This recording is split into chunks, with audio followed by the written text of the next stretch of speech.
TFA's mission is to find, develop, and support a diverse network of leaders who expand opportunity for children.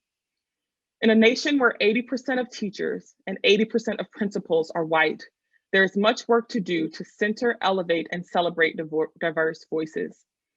In Philadelphia, TFA is striving to do this by recruiting a diverse pipeline of leaders in education, increasing the number of students taught by teachers who look like them, and developing systems leaders who share characteristics with the communities they serve. In recent years, half of TFA's teachers and a third of its leaders identify as people of color. Their work, their stories, and the stories of the students and families they serve are critical to TFA's ability to deliver on that mission. So the TFA teachers and alumni who are here with us today, thank you for the storytelling you do in and through your work. Across the many professional hats I have worn, high school English teacher, school principal, nonprofit leader, researcher, and now founder and managing partner of a knowledge management consulting firm, I have come to know the power of stories firsthand. In fact, in my current practice, storytelling and story listening has been the main vehicle we use to support organizations as they work to create cohesive and inclusive cultures, deliver on their missions, and affect meaningful change. Today, we are honored to be joined by two phenomenal storytellers, Dr. Eleanor M. Baker-Rogers and Fasaha M. Traylor, the authors of They Carried Us, The Social Impact of Philadelphia's Black Women Leaders. Their book documents the experiences, reach, and influence of brave, brilliant Black women leaders, including the panelists who join us, Charisse Lillie, Sandra Dungee Glenn, Dr. Asali Solomon, and Jovan Moore. These women's stories hold insights for us as we navigate our individual leadership journeys. They hold guidance to the next generation of leaders as they work to find their voice, and they hold the power to disrupt mainstream narratives that traditionally uphold monolithic, narrow, and efficient characterizations of Black women.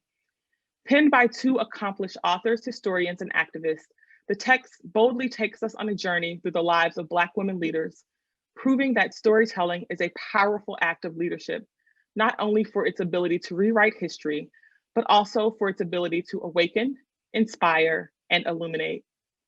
TFA of Greater Philadelphia is pleased to host this space today, where we will be invited into conversation with our esteemed panelists. I look forward to hearing from them and building community with you as we learn together. Now, I would like to introduce Ms. Linda Wright Moore, who will moderate today's panel. Ms. Moore is no stranger to the art of storytelling. Before retiring in 2017, she was a senior communications officer at the Robert Wood Johnson Foundation, a director of communications for Public Citizens for Children and Youth, a columnist for the Philadelphia Daily News, and a reporter and anchor at Channel 10. Ms. Moore, please take it away.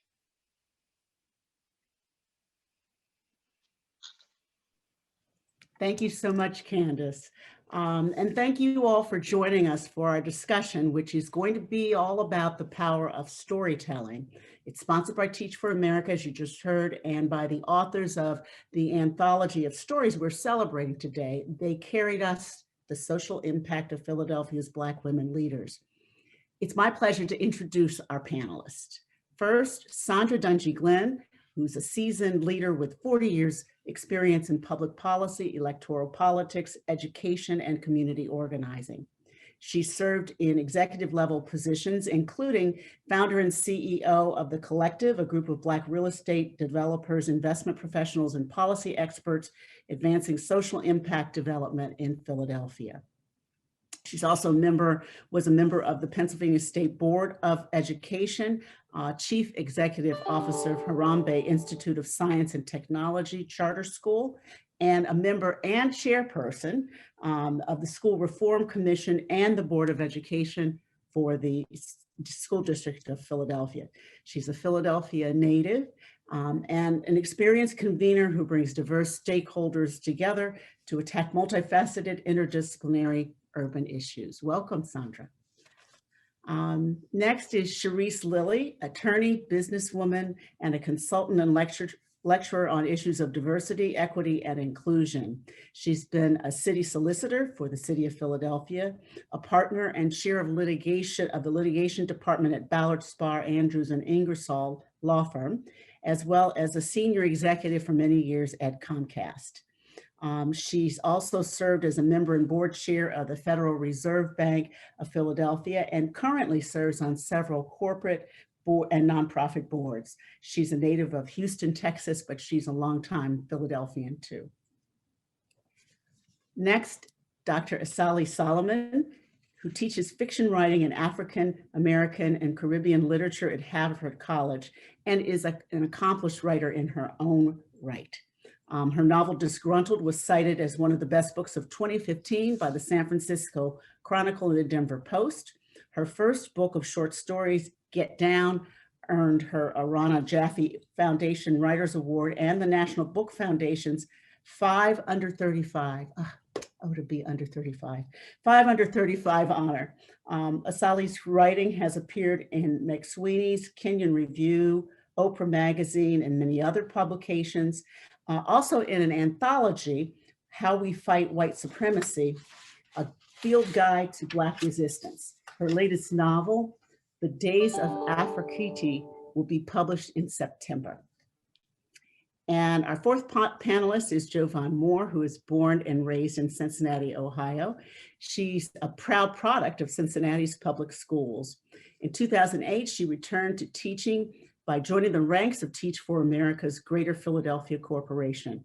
After teaching biology and environmental science for several years in the school district, she became an assistant principal with Mastery Charter and later returned to the district to serve as a principal.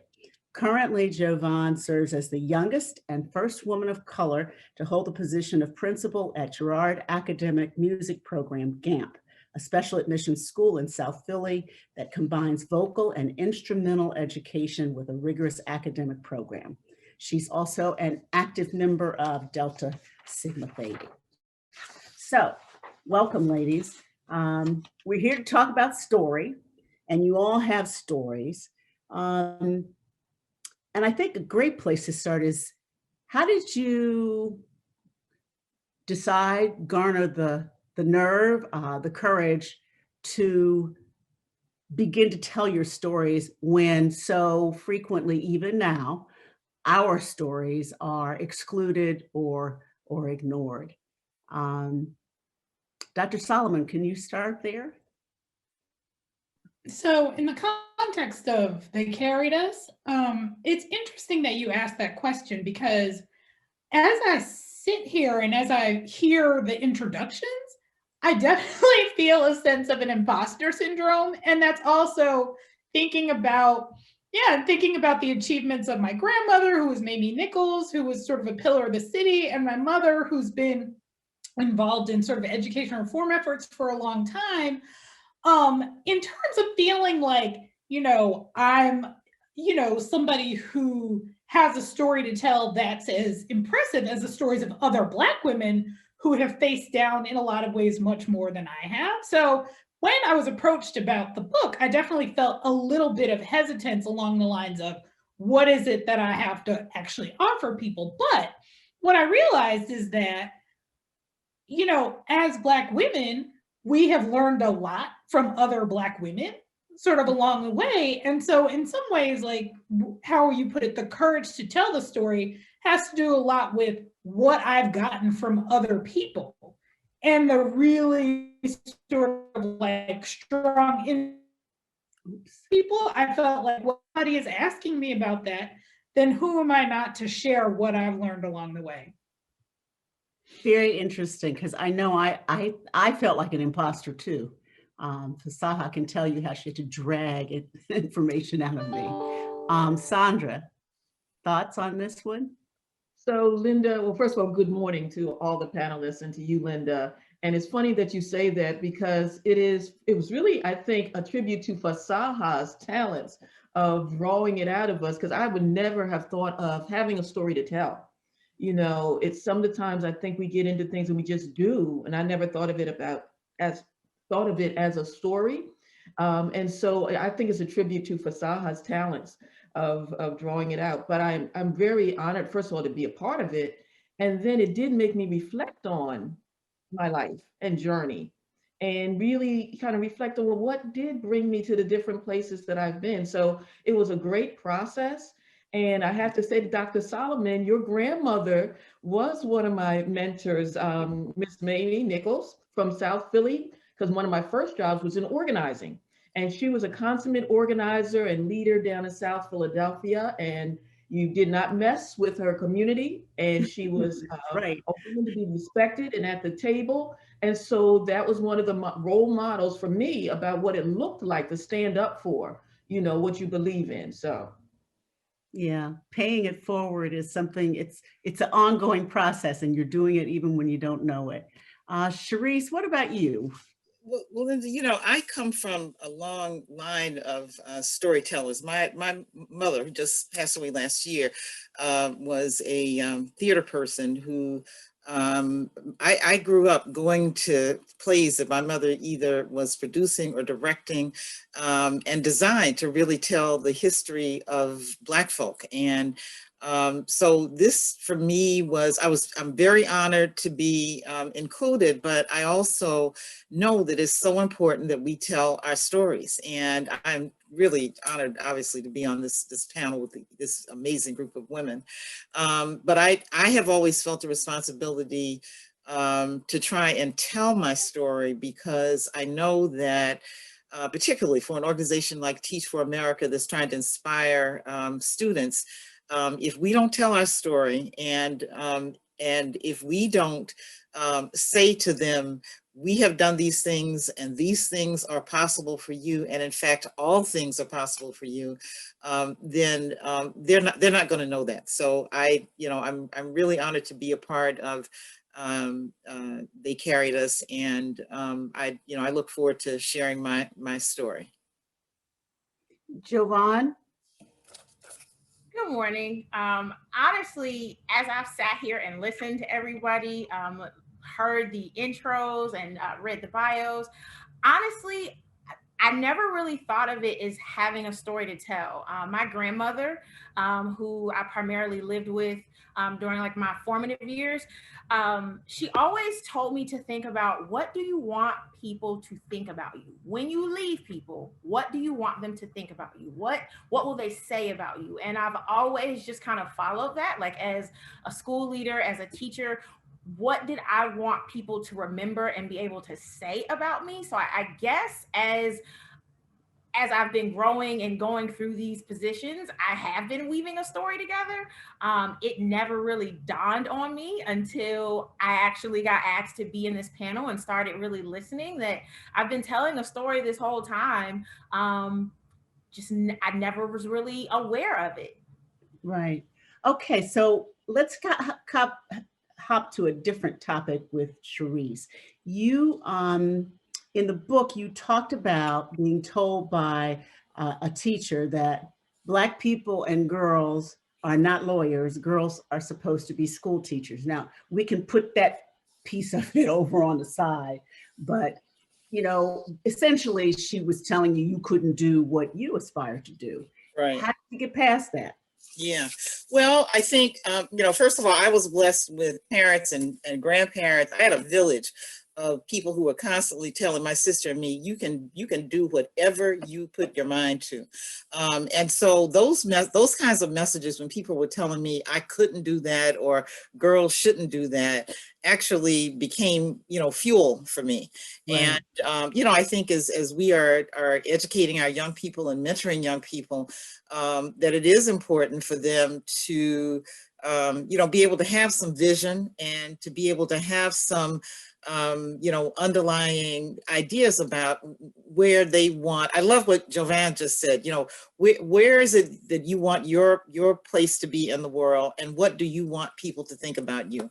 So, I heard those messages. I still remember those messages. And one of the things that's really interesting, Linda, is that I have friends from first grade. I have been in touch with teachers of mine from high school and college.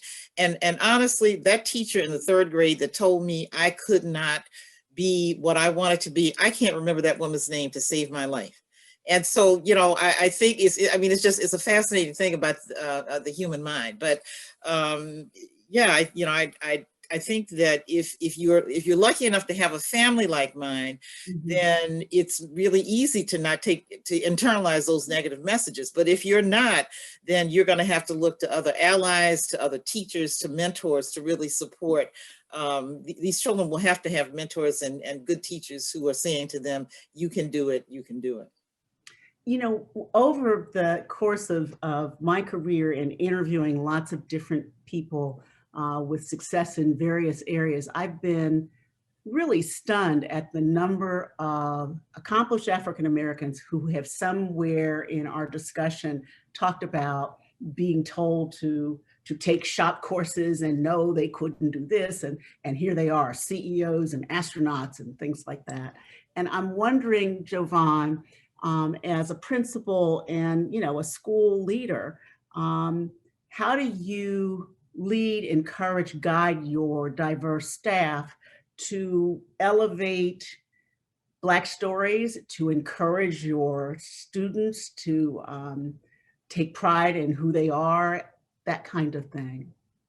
So for those who do not know about Girard Academic Music Program, the school is predominantly white. It's 40% white, 26% African American. I want to say about 8% Latinx, and I cannot rattle off the rest of my stats, but we are a fairly diverse school.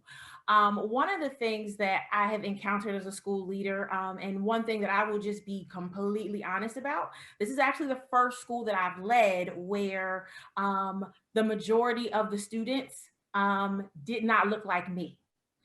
So coming into GAMP, one of the things that I wanted to learn first was about the people and the history of the school, because if you don't know what's happened before you, you won't really be able to handle what you have in front of you.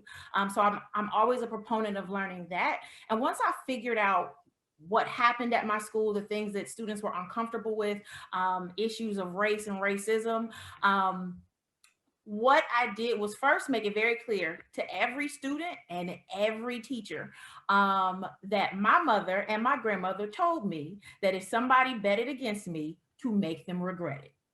So I made it very clear to my staff, you can be with me or you can be without me, but my job is to be here for children.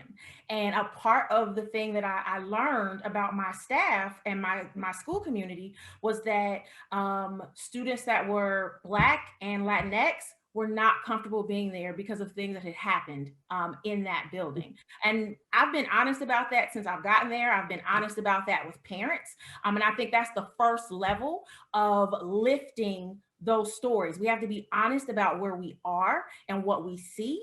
And even as a woman, even as a Black woman, I've told my staff and students, I am uncomfortable in certain spaces. I am uncomfortable having to always justify myself.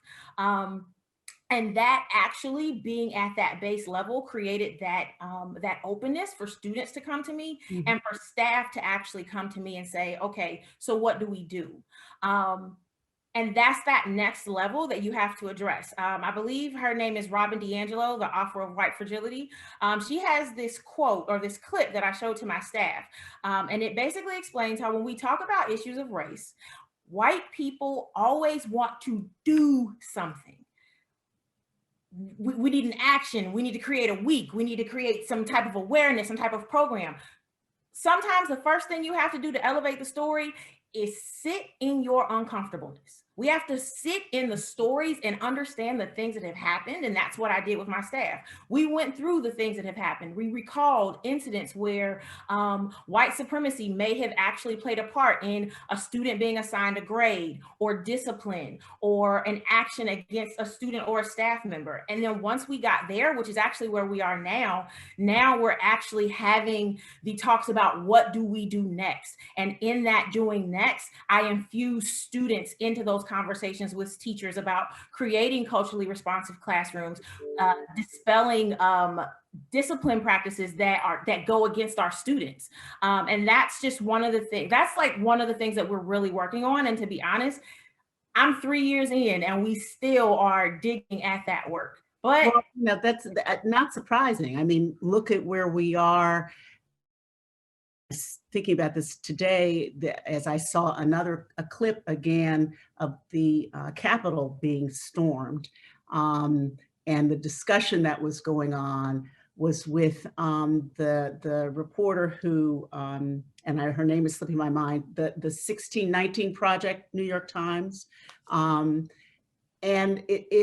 what she was talking about was that her project has struck such a chord and lit a flame, I think, because of resistance as well as people embracing it, because it's an attempt to pull the story of America together. So it's not segregated, no longer segregated. And that is something that is deeply uncomfortable to those who have believed white history was American history and Black history was something off on the side.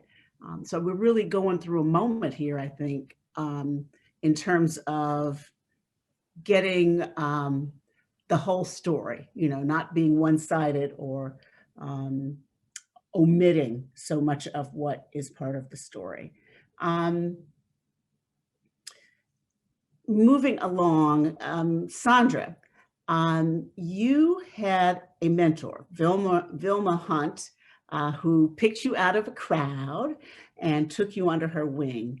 Can you talk about how important having mentors has been to helping you accomplish what you have and to keep going? Sure. And first, I just wanted to thank Jovan for her courageous work at GAMP.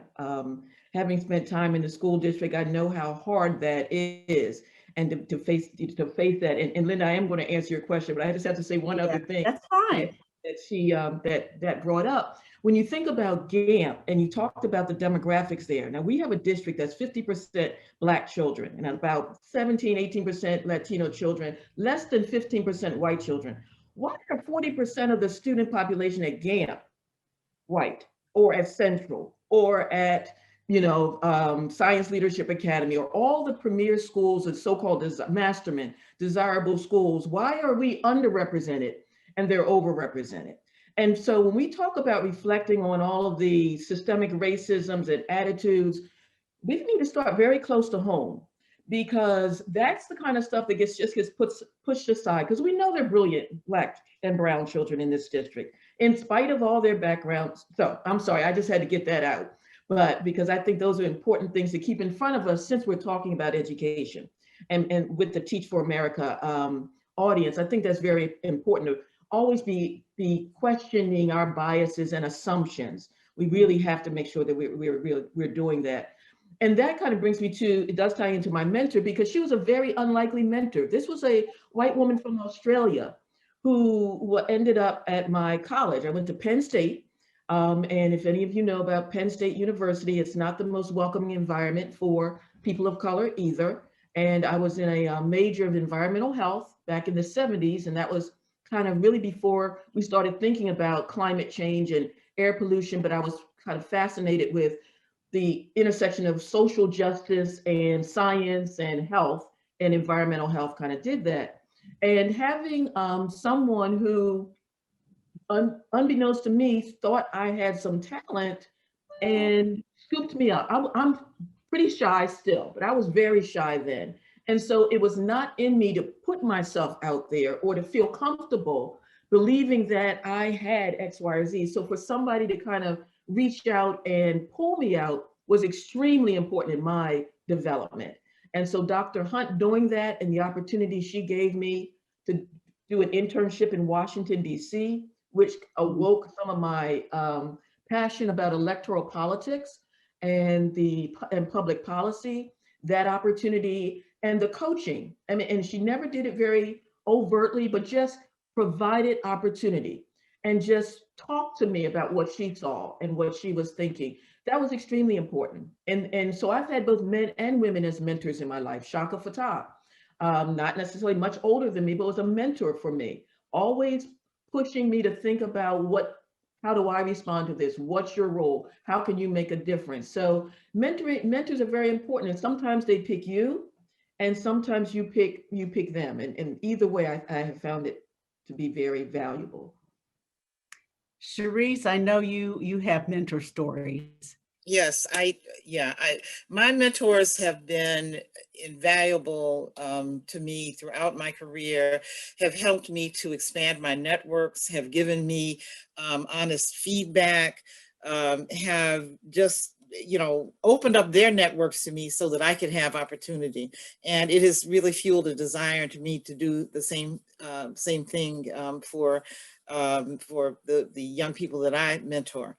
I also have to say that I have been blessed with some amazing mentees. And one of the things that I say whenever I talk to people about mentorship is I have learned as much from my mentees as I've learned from my mentors.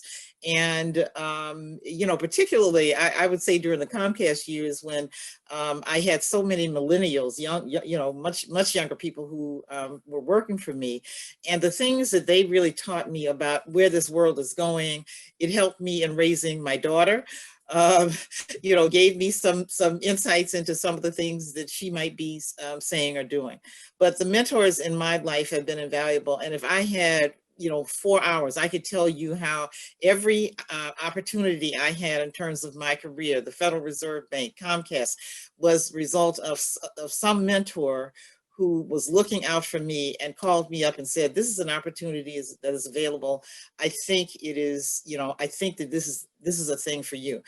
The other thing I'll say is that I had a millennial approach to my career because I kept getting these calls from my mentors about new opportunities. And it was very controversial in my family, because in my family, everybody stayed on jobs for 20, 30 years.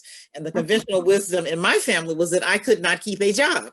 And so they were very, very concerned. They were very, very concerned. And so, and I think the other message that I want to say, to the TFA folks is you've got to really listen to your gut, because against sort of the better advice of my family mentors, I made these different moves, and each move I made created another opportunity. But I'm forever eternally grateful to the mentors that I have had and still currently have. Asali, I want to talk a little bit about the same question with you, but how I know that in academic spaces, a lot of times we can be very much marginalized, higher education spaces. And on that basis, I wonder how you navigated around people who were in your path, or you had to engage with, who weren't about to be winners, were going to be roadblocks, who didn't want to see you there. Can you talk a little bit about those sorts of encounters? So, I think that it was interesting because the question that was sent to me on email was phrased a little bit differently, and I've been thinking about it, which was about how to respond basically when you encounter racism in these professional spaces, right, and thinking about that. And it's similar to what you just asked, but I think one of the things that often helps me in situations where I'm being called by some behavior to stand up for myself, particularly where I feel like people are being racist in expressing racist views, or expressing racist views that will have an impact in the professional setting. When I go to respond, one of the main questions I ask myself is, what is the worst that could happen?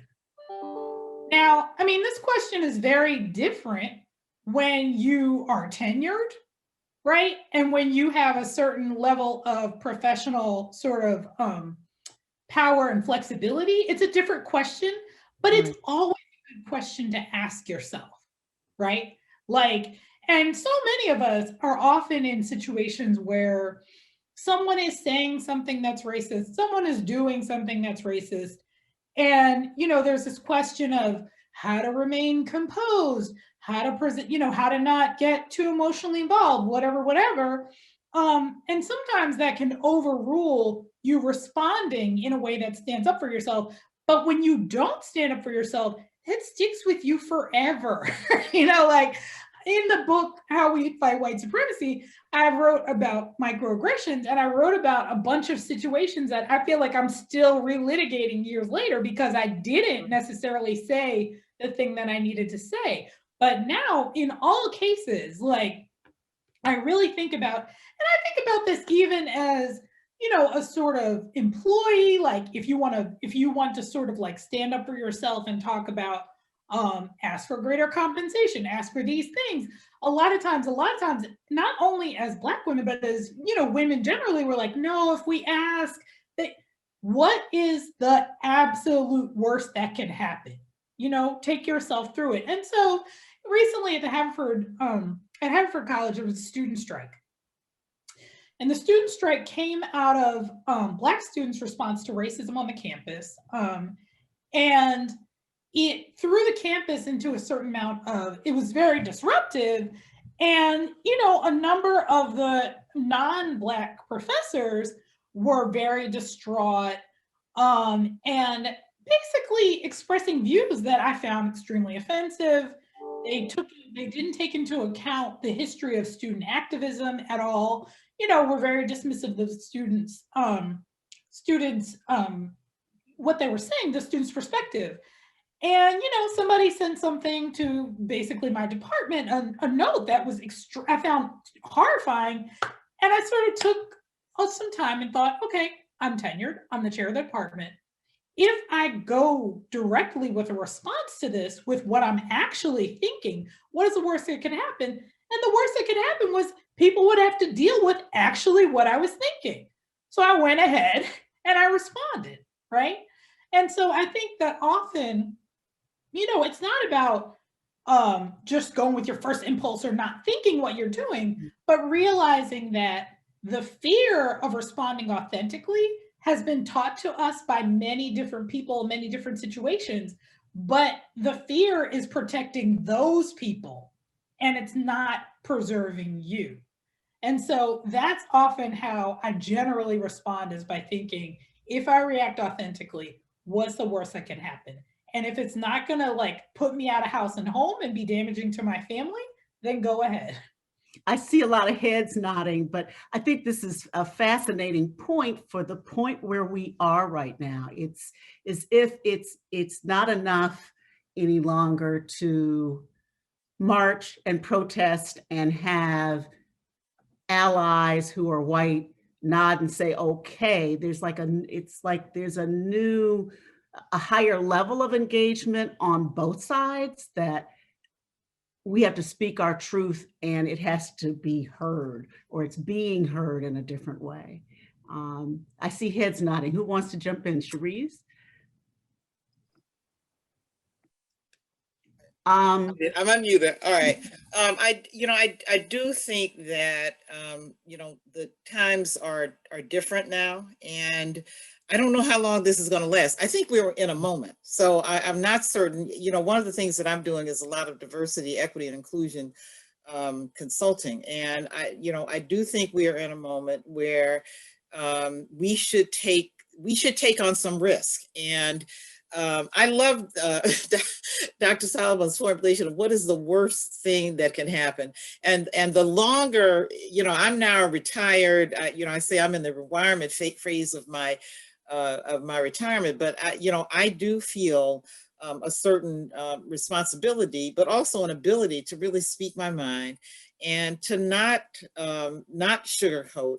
And also, I don't feel an obligation to bring people along. I think you have to put it out there and then let these folks understand and realize that they've got to, beyond the taking action, they've got to look at themselves and say, I'm going to have to make some change, and I'm going to have to make some change in my life and the way that I interact with people professionally, and acknowledge that implicit bias that still infects our country, throughout. I mean, it definitely is throughout. Yeah, and it's this business of, I guess some people say it's being woke, but I know a lot of people say, well, don't overuse that word for them, but right. Of coming to grips with all the things you believe in that are at the very least incomplete, if not totally wrong. Yes, yes. And it's not our job to make people feel comfortable. That's not our job. And I think that in terms of trying to keep the peace, and I always believe in picking my battles wisely, but it's not our job to try and make people not feel uncomfortable. Sandra? Yeah, I mean, just to pick up on Charisse's point, I think that's exactly right. And what she said about it's our responsibility or our truth to put out there. It's not our responsibility or burden to figure out how it is responded to. But I think by putting our truth out there and being more authentic about ourselves, it's strengthening us. It is strengthening to us as Black women to have a book like They Carried Us, affirming our stories, that who we are, what we've done, what that has meant. Again, I hadn't really thought about it, and being a part of the 100 women plus women who also have stories out there is very powerful to make me understand, well, this work has had some impact and it should, and there's more to be done. And I think if we use this voicing and articulation of who we are to empower us as much as anyone else, or maybe even more so, that's strengthening, because oftentimes we also take a deficit mindset about ourselves, what we're not as a community, what we're not as a people, what we're not as a family, versus our assets, our strength, our power. And so I think we have to say it over and over again in a sense to ourselves. And if others benefit by it, so be it. That's wonderful. But I think we need to be the beneficiaries and be more self-determined in what we're doing in our own communities, be that school or our workplace or our homes. So that's how I'm hoping this moment can catalyze us. Jovan, as a very young principal of a school and as an African-American woman, I'm sure that there are moments when you can just see in the way somebody looks at you that they're going, how do you deal with that? So I'm going to be honest, I have not always been the best. I will tell you my first instance at GAMP when I was being welcomed to the school. A parent walked up to me and looked me up and down and went, "And what do you teach?" And I had to let her know politely, I happen to be the principal. I teach people how to act. I teach kids how to perform in this building. And while she did not like that, I got a little feedback about that later. I've had to understand, one, like Dr. Solomon and Ms. Lillie said, listen, you do pick your battles. What I have learned is that I cannot accept every invitation to an argument, because the argument literally will kill you. Every single it does. I've had spaces or moments where I've had heart palpitations, where I've been like, oh, I got to walk out of this building. And then I just got to a point where not only did I pick the battles, I've had to allow people to understand you can be uncomfortable in my power. This is my power. I am in one of the top 10 schools in the city. I am in one of the top 15 schools in the state. And if you don't like it, well, guess what? You're just going to have to figure out how to get used to it. And, I say that in a laughing matter, but that I've had to grow in that. And now I'm at a place where, like Dr. Solomon mentioned, I am not going to shrink back because I have to lead this school. It's not my job to worry about you being uncomfortable, but it is my job to make sure that those Black children, those brown children, even the white children understand that I lead this school. My job is to keep you safe, and my job is to make sure that every single voice is heard. Now I'm at a place where, like just last week, a parent sent me a very inappropriate video that was extremely steeped in racism, and basically alleged that when we teach about race and equity, when we have courageous conversations, that we are in fact the racists and that we are shaming white people. So my boss has gotten to a point now, and I completely love her because she allows me to stand in my truth. I tell her before I do something, I'm probably going to lose my job. And if I do, I will go to the news and tell on everyone. But here's the deal. I wrote back to the parent, I will not tolerate disrespect. If you don't like to be here, you have a choice. You selected to get in, you can select to go somewhere else. But as it stands, we will be talking about race, equity, diversity. We will talk about all of it until I walk out of this building, and hopefully somebody carries it on. But I've just decided what fights I'm going for, and I'm always going to fight for my kids to know. And yes, I consider them my kids when they're with me and when they're not with me, that they have to know that we are not going anywhere. Black people are not going anywhere. We have excellent stories. We have a lot to give. We deserve to be in these spaces, and we have value to add into these spaces. And for the longest time, I didn't know that, and I didn't believe that about myself. But now that I know it, oh, every child that looks like me, even if they don't look like me, they need to know it. Because if they don't, they will continue to perpetuate these ideologies that say that we don't belong in certain spaces. I'm sorry, I'm gonna get off my soapbox. Well, I really appreciate what you're saying, and you're talking about the spaces that we're in. Reminds me the work of Eli Anderson, who's a sociologist. He used to be at Penn, he's now at Yale, and he's just finishing up a book about Black people in white spaces and how we navigate. And I think that there is definitely, clearly from Jovan's, got on her soapbox, that we have changed the way we do that, you know, that we do not go in head bowed and grateful to be allowed a chance to be there. We stand up. And I think Asali said, you know, made some of the same points. We're getting close to where I know we're supposed to be wrapping up. So let's jump to a couple of questions in terms of advice that you can give to the group of people who are our audience today. And also, what advice would you give to yourself if you were, say, 24, 25 again?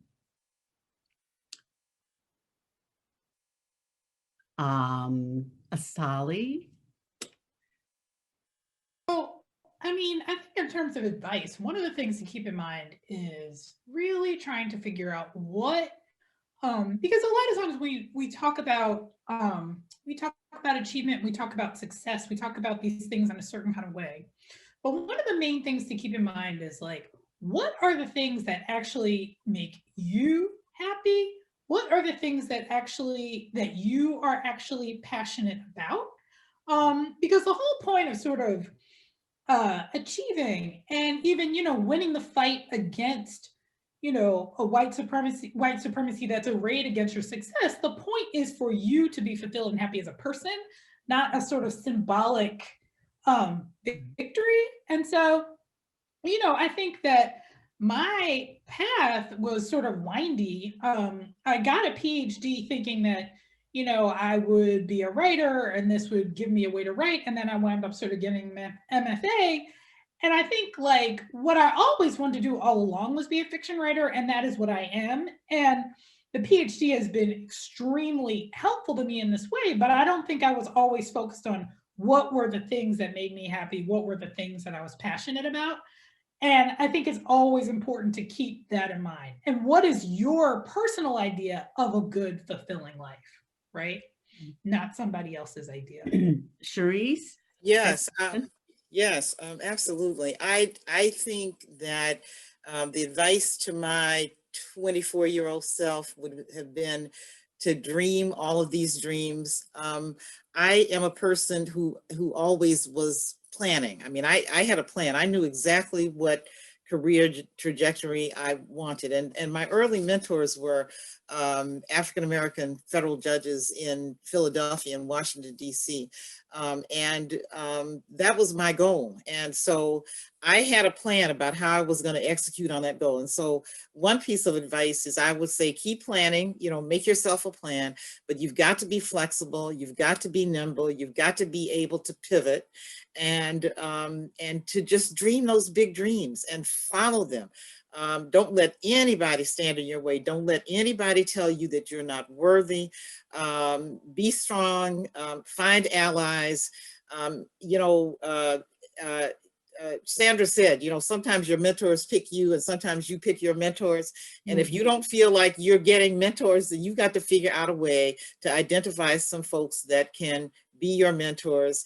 And mentoring isn't it doesn't have a single vision. So also be flexible about what your notion is of a mentor. It may be somebody that you have coffee with once a year, or you have, you have a Zoom conversation with twice a year. I mean, be flexible about that, but you also are responsible for your own career and you are responsible for following those dreams. But I just say dream big dreams and do not be deterred.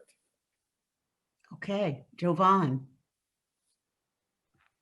I would say, especially to my younger self, stop doubting yourself and believe. Yeah. Because it's so easy to doubt yourself when you're younger. It's so easy to get sidetracked. And the other thing I would say is have more than one goal. Like Dr. Solomon said, it's not to be symbolic. Like even if it's just to your family. Yeah, you want your family to be proud of you. And that's, one of the things that we grow up with, wanting our moms and our grandmoms to be proud. But have more than one goal and make sure that you are proud of yourself at the end of the day. Because we do so much for others that we forget about the hard work for ourselves. So having more than one goal, and learning that once you get to one space, what's the next thing that you want to do to keep fulfilling yourself? Because if you don't, you get stuck. And there's no point in being stuck and unhappy. You keep moving, and that's how we keep evolving and keep growing. Great. And finally, Sandra.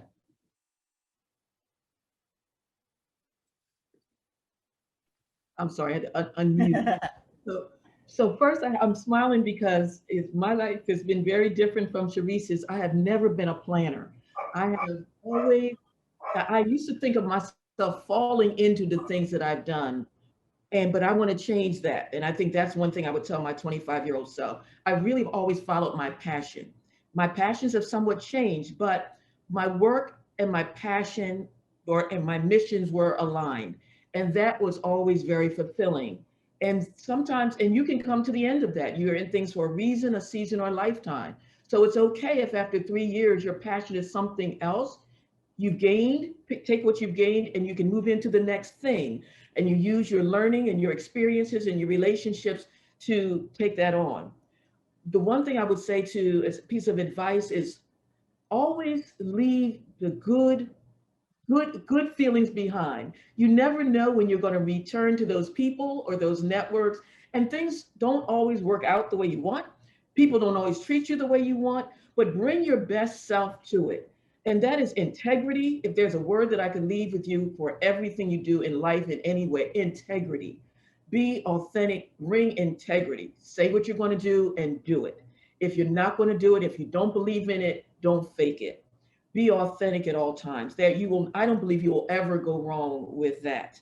And particularly in education, that passion, follow that passion. And if it leaves you and you need to go on, it's okay. You've given your time, you've given your skills, you've given your gifts, and take it somewhere else.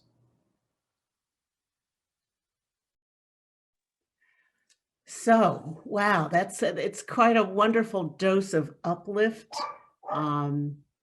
To follow your dreams, to dream the big dreams, to follow your passion. If it shifts, follow that. But do what makes you whole and complete. And you certainly will have a fabulous story, as all of our panelists today have. I want to thank you so much for sharing your stories and your insights. And thank you, audience, for listening to us.